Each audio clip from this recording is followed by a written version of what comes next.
안녕하세요. 역사를 사랑하는 박사입니다. 오늘 그 천진과 동진 사이에 벌어진 비수 대전에 대해서 한번 알아보겠습니다. 천진을 항쟁했던 부귀영은 이전 남북제 시대를 종식시킨 수문제 양견 이전 천하통일의 가장 근저했던 사람입니다. 자신은 티베트계 저주임에도 불구하고 민족차별을 두지 않았습니다. 물론 명제상 왕명을 경해 성공적으로 보호경병을 이루어하였습니다. 하복과 세력을 모조리 평정하였으며 실질적으로 북조를 모두 정리하였습니다. 게다가 동진이 점령했던 회와 장강 일대 사천 지방도 이미 점령한 상황이었습니다. 이제 남아있는 거라고는 강남 동진 하나뿐이었습니다. 독일은 중원 통일을 위해 남아라던 국력을 총동원해서 대군을 이끌고 하였습니다. 말 그대로 부하도 아들도 동생도 아내 어머니 주요 신하들 심지어 부귀인 전경하던 스님 도안까지도 반대하였습니다. 바로 그 왕명도 죽으면서 우리나라에 있는 한족은 아직 동진을 그리하고 있습니다. 그 동진은 현재 위아래가 일치 단계에 있습니다. 괜히 침공하지 말고 모형선비족 출신으로 계속 뵙게 아체면하는 모형수와 강족의 여장부터 신경 쓰시기 바랍니다. 기회가 되면 제거해버리라고 했다. 승려 도안이 동진과의 전쟁을 반대하자 부견이 한 말이 있다. 이 원정은 영통 확장과 인구 탈취의 목적이 아니다. 영가에 난 이래 강남에 떠돌고 있는 사대부들을 고향으로 돌아가게 하고 그들을 여러분부터 고아의 인재를 등용하기 위함이다. 무력을 휘두를 생각은 없다. 이 다에서 북의 이상적인 통치를 수행했다는 것을 볼 수 있다. 전제 기간 내내 황제와 귀족들을 눈치를 보며 한순간 막장이 아닌 적이 없었던 동진의 상황을 생각하면 이상하기는 하다. 일단 전진에 남아있는 한족들이 와랑키의 지배를 받는 걸 더 싫어했다는 의미로 생각하였다. 사실을 좀 냉정히 생각해보면 황제들만 정상이 아니었지. 북견이 통일 이전의 화복을 황하 공세적인 북부를 펼쳐서 화복 왕조들을 당황하게 한 한원의 사례나 후대의 화복을 뺏고는 거의 평정한 유의 사례를 보면 툭하면 분열되고 정치적인 역량이 성공하지 못한 오호 왕조들에 비해 동일의 역량이 결코 부족하지 않았다. 그리고 극기한 통일 작업 덕분에 전쟁 내부에 있는 이민족들이 완전히 동화된 상태도 아니어서 틀리면 언제든 다시 분열될 수 있는 상황이었다. 하나 더 하자면 동진이 막장스럽게 굴러가는 했을정정 한족 왕족의 정통성 우위라는 건 당시 생각보다 꽤나 컸다. 당장 저 위에 나오는 강조의 영수했던 요정의 아버지 여익정이 자녀들에게 자주 한 말이 있다. 자고를 용적이 주문의 주인이 된 적은 없다. 너희들은 진에 기부하고 딴 마음 먹지 말라고 하였다. 당장 부견의 할아버지 부흥도 호전을 들어주고 나서 바로 동진으로 귀부해버린 일도 있었다. 왕명이 동진을 치지 말라고 당부한 것이나 전쟁의 조정 그리고 부견희의 주권을 막대한 것도 동진의 정통성에 대한 인식들이 연장이기도 하다. 부견은 왕명이 세상을 떠난 뒤 한동안 왕명의 유언을 잘 지켰다. 하지만 부견은 결코 최악의 패배를 낳았다. 비수대전을 감행하고 말았던 것이다. 이는 부견이라는 인물 자체가 순수한 이상주의자였기 때문이다. 하복 지역의 통일을 이룬 다음 남쪽까지 아우르는 꿈을 꾼 것은 스스로를 선대의 진시황이나 항고조차는 통일 중화제국의 황제라는 연장선상에 나왔다. 단순히 저적의 리더가 아니라 한족과 이민족을 아우르는 중국의 황제가 되고 싶었다. 한족과 이민족 갈 것 없이 인재를 통해 기여하고 한족의 통치 방식을 적극적으로 수행하며 내부 통일 체제 구축이라는 성질 과제가 있었음에도 불구하고 남제를 강행했던 것이다. 부경이 왕명 사후 7년째에 되던 해 갑자기 전쟁을 하려 들자 비서감 지융이 찬성하였다. 상서 자봉야 권익 태자 자의솔 서골 양평공 부용 황태자 부갱 승려 도안 장모인 주상공 두 손 등 주위에 모두 들고 일어나 반대하였다. 북에는 뭐가 쉬었는지 주변에 때를 쓰던 위의 언급한 광군 장군 한없는 모형수가 그럼 전쟁하자라고 맞장구를 쳤다. 맹량 장자가 이끄는 선무 25만 명에 자신이 이끄는 군대까지 모두 87만 명, 여기에 기타 병력까지 합쳐 허월 100만 명이 넘는 대군을 구성해 동전 진영을 하였다. 이유는 북의 자기 생제를 전국 통일을 한번 해보고 싶었다. 의외로 통일 자금은 순탄하게 이루어졌다. 남은 국가는 동지뿐인지라 조금 더 하면 목표 달성이긴 하였다. 물론 자기 발밑에 아직 불안한 데 하다는 문제는 이런 상황에서는 무시되기 일쑤였다. 자기가 덕을 베풀어서 사람들이 감복했음을 의시라고 보고 난세는 조금만 틈을 보이면 나락으로 떨어진다는 것을 무시했다. 비수대전 직전 북견이 통치이라는 안정적인 상태로 국내에 특별히 활동적인 제왕 세력이 없었다. 대규모 폭력 동원도 무리 없이 가능했음을 생각해 볼 때 만약 통전 연정에 성공했다면 국내의 불안정 문제를 특별히 틀어지지 않고 오히려 쉽게 수습됐을 가능성이 높다. 대규모 대우 원정의 성공은 황제 북견의 권위와 위상을 강화하는 가장 강력한 수단이었다. 즉 동진 원정에서 북견의 실수는 일회무득의 멍청한 짓을 했다기보다는 이기면 크게 높아졌지만 졌을 때 안정판이 없는 도합판에서 성급히 쳤다가 져서 싹 날린 것이 더 가깝다. 올해는 일을 외치고 패망신한 사람들이 다 그렇듯 본인이야 자기가 절대 지지 않을 판이라고 생각하였다.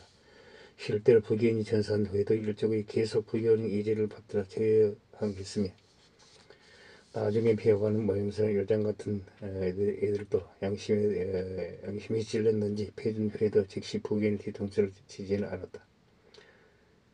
악명의 유엔을 7년 동안 잘 지켜놓고 갑자기 이를 여기면서 진국을 강요한 것도 7년이라는 시간이 흐르면서 이제 천하 통일이 가능한 자신감을 얻었을 가능성이 크다.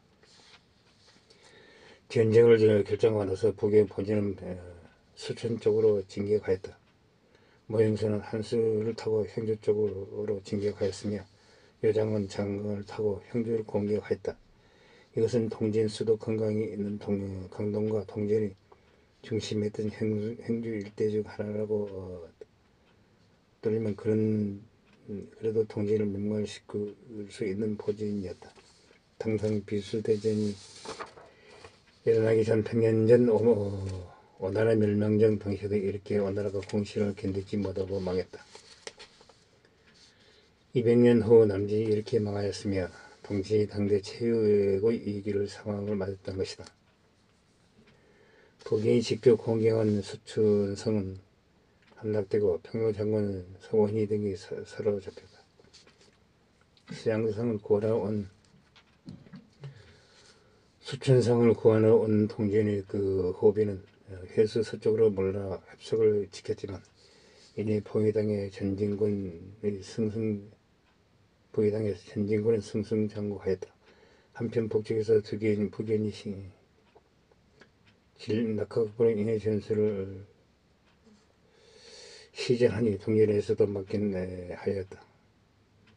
이 당시 동진의 명장 한원사후 주현 영토인 익주와 양양을 맺는 등 전진군에 연이어 패배하였다.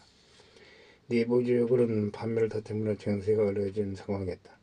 그래도 일단 형주 쪽으로 공격하던 요령수를 막기 위해서 장군 한층의 병력을 동원하게 하였다. 수도인 건강이 있었던 강동에도 동원 가능한 병력을 긁어보아보니 8만 명 정도였다. 후세인 가운데 전제는 대구의 아랑을 보인답시고 항복한 한족 출신의 양양태수였던 주서를 동진군에 보내 항복을 권고했다. 항복은 했을 전중 마음은 동지에 가 있었던 주서는 그를 바로 전진군의 전장을 몽땅 누설해버렸다. 손목을 꺾어서 전진군의 사기를 꺾어버리라고 조언해줬다. 동진군은 그걸 기반으로 필승의 전쟁을 서기 시작했다. 실제로 전전의 왕명이 죽기 전 우려한 그대로 사태는 벌어졌다. 게다가 8만 명은 말이 8만 명이지 수도권 방위를 위해서 동원하는 정예병이었다. 일일업 광릉성 윤회지가 이끌던 5천 명의 동진 북부군이 낙관 전투에서 전쟁의 장수 양성과 맞붙었는데 양성이 크게 패배해서 양성을 포함한 15,000명이 죽었다. 전전의 의양태수의 왕령이 사로잡혔다. 그걸 들은 복연과 부용도 동지의 군사를 야가다더니 누가 그런 말을 했나 하고 두려울 정도였다. 낙관 전투이다. 그럼에도 불구하고 비관은 천하통일이라는 적심에 있었다. 이미 연하 신하들이 반대했던 걸 부딪히고 이길 수 있다고 호언장담하면서 호월 100만이라는 군사를 끌고 나왔다는 것이다. 정치적으로 도저히 물러날 수가 없었다. 결국 북에는 여전히 8만 명에 비하면 훨씬 많던 전진군의 수와 강남 왕조에 비하면 언제나 정의했던 군대를 믿고 결전을 벌여서 이기겠다는 선택을 하고 말았다. 수춘성은 후한 말에 원술이 여러 지역의 권능들에게 파멸했듯이 강동은 그 일들을 전부 장악하고 있지 않으면 수비가 심하게 힘든 성이었다.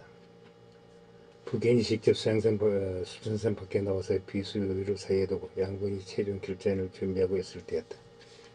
북인은 군대를 강 일대에 틈을 안 두고 배치시켜서 동지인군이 비수를 못 건너게 하였다. 동지군은 군대를 잠깐 물려주면 우리가 그쪽으로 진군을 테니 한판 제대로 싸워보자고 제안하였다. 공격은 지기 수도 많은데 계속 직원을 다는 무슨 복구 문제가 있었다. 애초에 한판 승부로 가면 이길 수 있을 것이라고 자신은 보기에는 동지군의 제안을 받아들였다. 그런 반쯤 건너왔을 때 철기대를 돌격시켜서 동지군을 격퇴하겠다는 전통적인 전술을 사용하였다. 북견이 안 그래도 사기가 바닥을 가던 전쟁의 군사들을 제대로 생각받았다는 점이었다. 각각 전투에서 진 것과 수도 더 많은 기세에서 밀려 공격자가 지구전을 하던 태세였다. 제대로 된 싸움 없이 군대를 물러주자 이게 동진이 이긴 거는 아니냐는 의심이 생겼다. 전쟁 후에 동진군과 결전 후에 도태하고 있는 상황에서 주사가 전진군 후미에서 진군이 패배하였다고 외치면서 도망쳤다. 전략적인 목표를 위해 후퇴하던 전진군은 진짜로 패배해서 후퇴하는 거라고 생각해서 병력이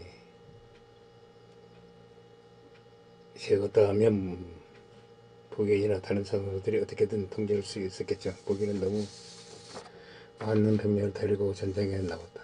동지인군이 강을 완전 걷는 상황에서 한 점도 안 되는 전진군의 장군들이 전황을 정확하게 파악하고 그 많은 병력을 통제해서 진정시키면 동진군과 싸우도록 만들기에는 시간이 너무 적었다. 결국 전진군은 원래 계획대로 동진군의 반쯤 건넜을 때 공백해야 했지만 선봉내 동진이 선봉으로 앞세운 정의의 병력을 제대로 못 막고 역으로 무너져 내리기 시작했다. 전진군은 처음에는 조서의 거짓말로 인해 전투에서 지고 있다고 착각하고 있었다. 동진군이 전진군을 밀어내면서 진짜로 패배하기 시작했다. 강을 다 건넌 동진군의 기병들이 우왕좌왕하던 전진군을 공격하였다. 결국 전진군은 개멸적인 피해를 입고 말았다. 비유세서 북견이 끄지는 동안 와영성 형제서 막혀 못 오고 있었다. 북견이 패배했던 소식을 슬쩍 호퇴하였다. 화척에서 시작해서 장갑을 타고 형제를 공략을 했던 여장은 비수대전이 끝날 때까지 형제 못 오고 있다가 북견이 패배했던 소식을 듣고 얼마 안 가서 배신해버렸다. 전쟁이 각지에서 끌려오는 군대는 거의 전부 통제할 수 없게 됐다. 전쟁이 제대로 통제할 수 있는 군대는 모형수가 수습한 대략 3만 명 정도는 늘어나는 참담한 성과를 내면서 비수대전을 막을 내리게 되었다. 비수대전에 참여한 전예군의 병력 수는 논란이 있다. 이 전투에 참여했다고 명시된 병력은 규모 기록은 오로지 진설하는 사료 하나만 의존하고 있었다. 북연이 100만에 가까운 대군을 동원했다고 쳐도 그걸 세 방향으로 나눠서 진구할 만큼 비수에 있었던 병력이 어느 정도인지는 나와 있지 않다. 이런 사료에 대한 호효율을 제기한 가장 대표적인 장치가 2005년 타기한 미첼 로저스이다. 진사는 기본적으로 당태종 20년 시기에 그 기본적인 모습을 갖췄다. 로저스는 비수대전 해상함에 있어서 당시 편찬을 담당한 당나라 관리들이 당태종의 고구려 원정을 말리기 위해 국연이 군사 그 패전의 비참을 과정했을 가능성이 있다. 하지만 데이비드 그라프는 로저스의 주장에 너무 나갔다고 보았다. 북엔 제기 서술을 문자 그대로 받아들일 수 없다고 하였다. 북엔의 패전이 거대한 것이었음을 분명하다. 비수대전이 이른바 호활 백만 대군이라는 것은 사실을 사고학자들이 굳이 시제가지 않더라도 상식선에서 충분히 상고할 수 있는 말이다. 애초에 이런 장부상 병력들은 정확하진 않다. 오히려 군대 구매가 큰 경우 장부상 병력을 다 채우지 못하는 사례가 많다. 중국 정거대 경제력의 한강기라고 평가받는 송나라 시기에 전시에 기용할 수 있는 규모의 병력이 서류상으로 100만 명이 넘어서나 당장 동원할 수 있는 상비군 50만 명이 넘는 수준이었다고 한다. 그나마 워낙 송나라 정부가 중국을 통치하기 위해 감당해야 하는 재정 부담 규모가 압도적이라는 실제 전선에 보내는 병력은 이보다 소수의 정예만 꾸려서 보냈었다. 몽골 제국도 정부 장본상으로는 대략 160만 명의 대군이 있었으나 실제 병력은 그보다 적었다. 아는 게 좀 있는 사람들은 그걸 당연하게 생각했다. 후한 말기 적백대전 때도 호월 80명의 대병력을 보낼 것이라는 편지를 조직에 받고 난 후 상권이 80만 병력을 어찌 막을 수 있을지 중신들에게 물었다. 소위 80만 대군은 조직의 허장성세였다. 실제 병력이 18만 명 정도였다. 5만 명의 병력을 준다면 충분히 밀칠 수 있다고 발언한 지위였다. 당시에도 논란이 있었던 것인데 어쨌거나 이때 조직의 언급은 80만이라는 걸 사실이라고 본다고 해도 100만보다 적다. 애초에 18만이라는 대군조차 오로지 전투 병력만 있다고 보기 힘들다. 장강이란 본인들에게 익숙한 천년 방어사를 방풀어 삼은 적백대전 당시 동호의 병력도 무조건 저적에게 압도당을 차지라고 하기는 힘들었을 수도 있다. 이로부터 160년 후 전진과 동진간의 이 전투에서도 비슷하게 적용될 수 있었을 것이다. 상과의 법률 이진단 목적 초기 삼국시대 상황만 해도 이란 5, 16구 시대라는 희대의 혼란기를 거치고 이제 막 북중국을 통일한 전진이 100만 대군을 실제 전선에 동원할 행정력을 필요하다. 국가적 역량이 있을 수 없다는 것이다. 이건 심지어 호활 100만을 불렀던 다른 시기의 중화제국 국가들도 마찬가지다. 당장 역사학자들은 인류 역사상 이런 호활 100만 말고 실제 100만 단위로 군대가 본격적으로 전설에 대원된 시기는 대체적으로 20세기인 제1차 세계대전부터 라고 본다. 전진은 천하 통일을 목전에 두고 이 한방으로 연명하였다. 모두 모아 보낸 병력을 일시간거리 말아먹어버렸다. 힘의 공백이 생긴 건 당연하였다. 복속됐던 기존의 이민족 세력들이 대거 들고 일어났다. 전쟁의 과거는 영토를 갈갈이 찢어넣기 시작했다. 차라리 통제를 공유할 때 수십 병력은 보내 피폐했다는 반란이 일어나도 막을 힘이 있었을 것이다. 이때의 전쟁은 그럴 힘이 전혀 없었다. 100만 대군이라면 허시에 볼 정도의 중력정급 병력이 끝나고 골사납게 제대로 싸우지는 못하고 결말은 이미 하나였다. 전쟁하자고 홀로 부직했던 선비 모형부의 모형수는 후연을 건국해 버렸다. 북에는 자신이 멋지게 속았다는 걸 깨달았지만 이미 늦은 상태였다. 거기에 왕명이 효심하라고 그리도 청구하더니 신하인 강적 수령 요장은 독립해서 후진을 세워버렸다. 역시 신하이된 선비 모형부의 모형홍도 등등을 독립하여 서연을 세웠으며 힘빠진 전지를 틈만 나면 쳐들었다. 또 일시적으로는 전지에게 포섭되고 군사를 준비하던 선비 걸법부에서는 전쟁의 패배 소식을 듣고 여러 부족을 합박하여 병합에 10만 명에 이르는 무리를 이루어 농서 일대를 장악하고 사진을 건국하였다. 게다가 남쪽에서 동진이 비수대전의 대성을 튼타 사천성 쳐들어간과 동시에 하남 일대에서 항아까지 도달해 전진 영토의 절반 가량을 수박하였다. 내우여한을 넘어 아비규환이 상황이었다. 북에는 반란 세력을 진압하려고 시대에 봤으나 이미 입밥벌미 호랑이였다. 이들은 제할 힘이 없었고 특히 서연이 차려본 하음이 수도 장안의 코앞이었다. 본제는 수비할 병력마저 모자라 대다수 지방은 포기하고 장안으로 직결을 시키기에 급급한 상황이었다. 결국 전진은 비수대전에서 대패 이후 불과 1년 만에 장안 정도를 뺀 통제력이 미치지 못하는 소국으로 전락해버렸다. 385년 서해는 끝내 장안까지 도달했다. 시련 공방전이 벌어졌다. 북에는 처절하게 저항했으나 전황은 악화되어만 갔다. 결국 북에는 장안을 포기하고 서쪽으로 달아났다. 후진은 여장계의 포로로 사로잡히고 말았다. 과거에 신하이던 여장은 욕실을 요구했다. 북에는 여장을 마구 꼬치지만 거절했다. 여장은 그를 심평이 한 차례 감금했다가 후에 목을 졸라 죽였다고 한다.